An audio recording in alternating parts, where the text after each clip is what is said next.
side. Piscotty back on the track at the wall. It's over his glove, off the wall.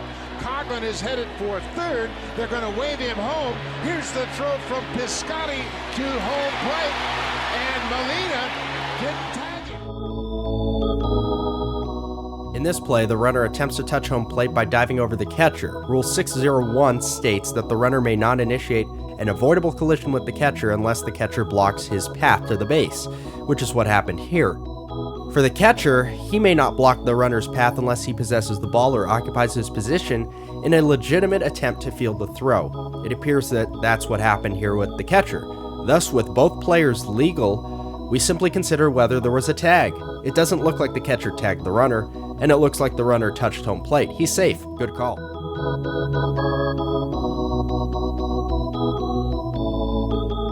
In NCAA college, diving is legal as long as no avoidable contact is made with the catcher.